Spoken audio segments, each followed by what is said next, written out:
Endi shu va boshqa xabarlarning to'liq tafsilotiga o'tamiz. Poytaxtimizda ilg'or texnikumlar hamda ularning hamkor ish beruvchilari uchun xalqaro o'z-o'zini baholash vositasi mavzusida seminar o'tkazildi.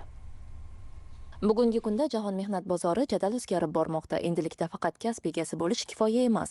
Ta'lim sifati, amaliy ko'nikmalar, innovatsion yondashuv hamda xalqaro standartlarga moslik muhim ahamiyat kasb etadi. Ana shu global talablardan kelib chiqib, ilg'or texnikumlar va ularning hamkor ish beruvchilari uchun ICETCO xalqaro o'z-o'zini baholash vositasi mavzusida seminar tashkil etildi. Tadbirda Yevropa ta'lim fondi, Sloveniyaning Nova Garcia maktab markazi hamda Italiyaning ENIP tashkiloti kabi xalqaro institutlar vakillari ishtirok etdi.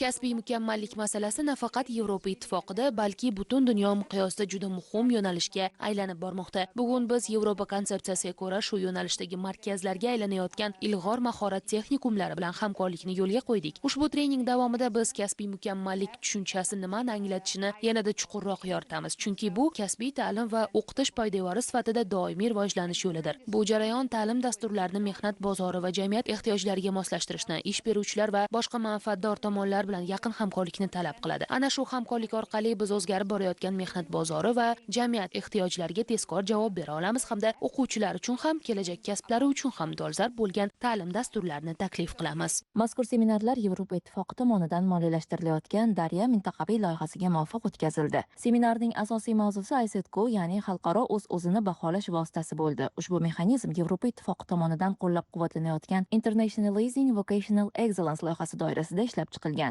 Hurmatli prezidentimizning tashabbuslari bilan 2026-yilda respublikamizning 7 ta hududida ilg'or mahorat texnikumlari tashkil etiladi.